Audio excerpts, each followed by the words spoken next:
Aloha! Well, today's video is about Pele spotting.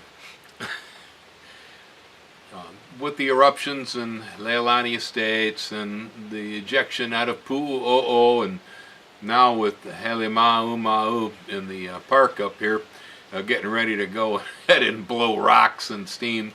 Pele has been seen often lately. I mean, this is by the news reporters and all sorts of different people. The image of our local volcano goddess here seems to show up in the eruptions. Now, as I've said before, I don't believe in much anything, but I'm very cautious about what I have to say on traditional spiritual beliefs here on the islands. I have no reason to say anything negative about them whatsoever, whether they are my beliefs or not. And I just have to admit that, hey, I keep seeing her too. And so when it comes to the words and the writings of humans, I am extremely dubious. But when it comes to looking at nature, and if I see Mickey Mouse in a cloud, well, but as far as Pele's concerned, the images are pretty striking. There are some extraordinary coincidences. And since this started, and I've been talking about it a bit, I have gotten feedback from people who are local here in Hawaiian descent with some of the stories about people having met Pele. Pele is often seen as a woman, either young or old, sometimes with a white dog, sometimes dressed in white, and she is often seen knocking on your door or walking down a road, and usually the stories are pretty much that she will ask for something, a glass of water, something to eat, you know, a place to sit down or whatever. And so if this ever happens to you, my best suggestion is the traditional Hawaiian one: give her what she needs. The stories are people who've turned her away and the lava took their house overnight. So I'm not going to argue with any of this stuff, because my brain has already been stretched out of shape by my experiences on this planet, having lived in several haunted houses, having been so close to alien spaceships that I'm positive were from another world, that I could have hit them with a league ball and a bat. You know, so I even had an experience on a full moon night with a double moon bow. Now, moon bows are a rather rare phenomenon to begin with, but a double is even rare. And it was at that point that I do believe that I encountered fairy in the forest one night. I got my own feelings, you know, about how all that happens. I think there's a lot of stuff that goes on within our space that's probably in a slightly different vibrational state, because you know, physics says there are multiple dimensions here, all coexisting within one spot. And so I guess it's pretty easy that at times things kind of vibrate into one another and worlds cross over. I like to believe it. Physicists believe it mathematically, and it certainly explains some of the peculiar things that happen in our world. So far be it from me to say that Pele isn't being seen in these lava flows. You know, I'll start off. I have some images that I took this morning and a little bit this afternoon from out on the road in front of the house, where we could see the one fissure that is open right now. There's no lava ejecting in Leilani Estate at the moment, but there is steam and gas coming up. It is visible from our house, 20 miles distant. I do have to walk out to the road. I can't quite see it from my windows because of you know, brush, bamboo and stuff that's out there, but we can see it. So it's still happening. Everybody's getting pretty nervous about what's going to happen to the national park. That's actually been closed.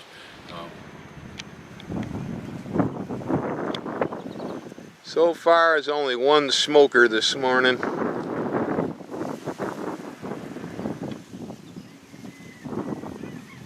Cool. Well, 20 miles distance, there's all the stuff happening down there. a great big valley between here and there, so we're up in the high country.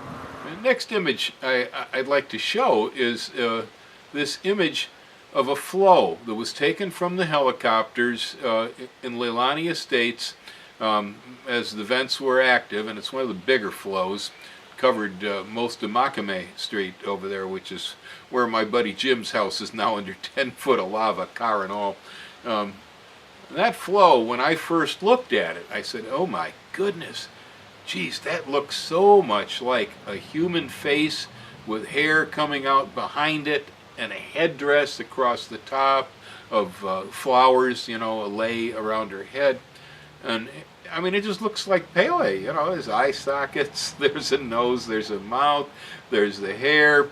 You know, call it a coincidence if you want, but there is a rather famous painting here on the island by a gentleman named Herb Kawanui Kane, who's a local artist, and the image that he painted many years ago looks almost exactly like this flow. I mean, it's bizarre, and so I'm going to show you the image here of the painting. So here's Herb's painting. Comparing the painting again back to another image of this flow, and then again the painting once more, so you can make the comparison. I'm not the one that made this comparison. That actually happened in the morning news. Somebody sent images into Channel 13 showing the two side by side. I said, man, that's just extraordinary, because they really do look a lot like each other. So as I say, it's Pele spotting. People have been seeing Pele's image in so many places lately. And as this all started, the Pu'u'o'o volcano, just down here to the south of us, which is the one that's been actively discharging since 1983, mostly going to the ocean. And it had a big lava lake on top of the volcano, as well as did the main caldera over there at Kilauea in the park, but it suddenly flushed, went right down the tubes. I've heard numerous figures. I know that Halemaumau went about 625 feet down the pipe.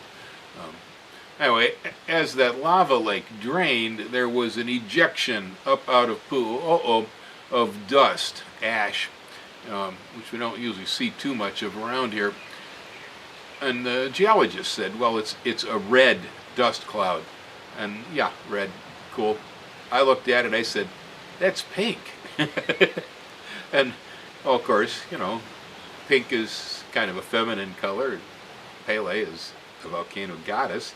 So if I was a volcano goddess and I was going to make a puff of smoke, a pink one sounds cool to me.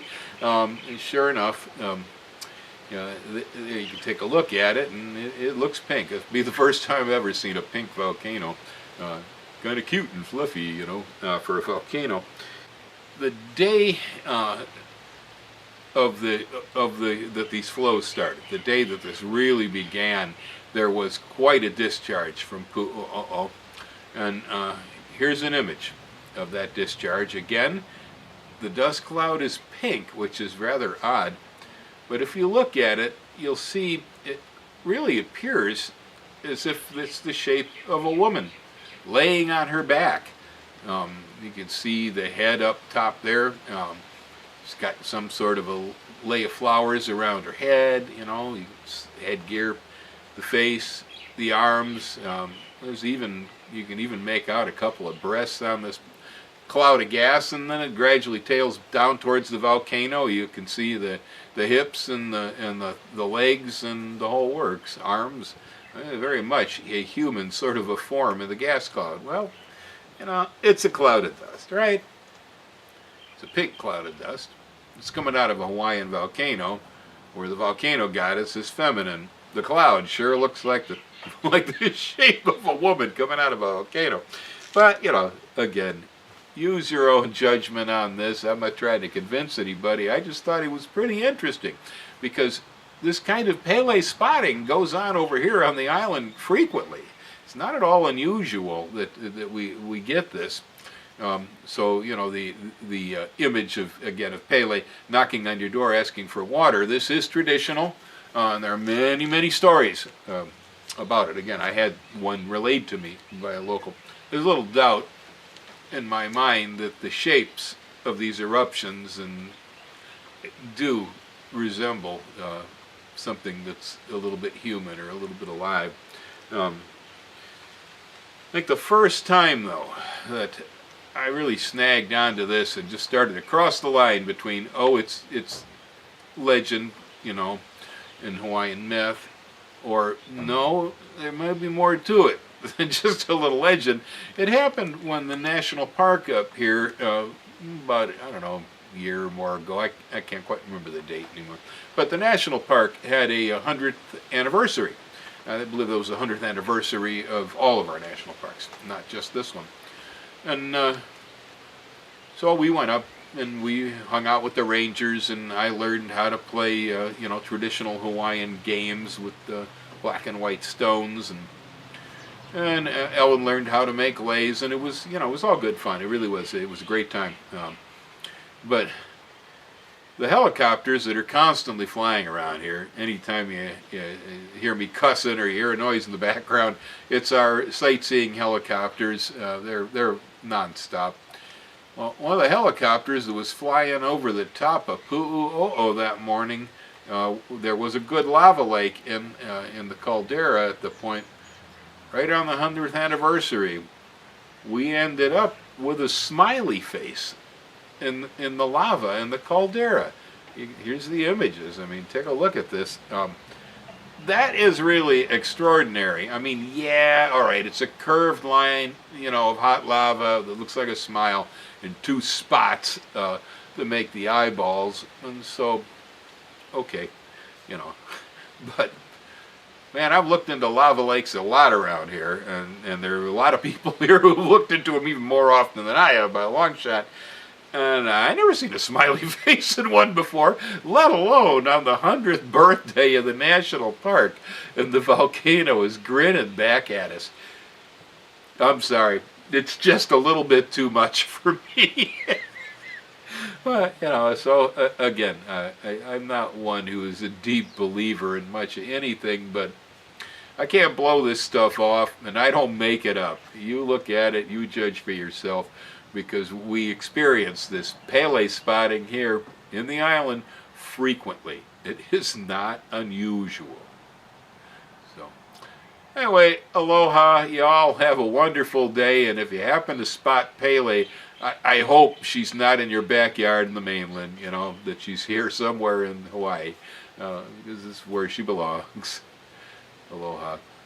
Happy gardening and happy Pele spotting.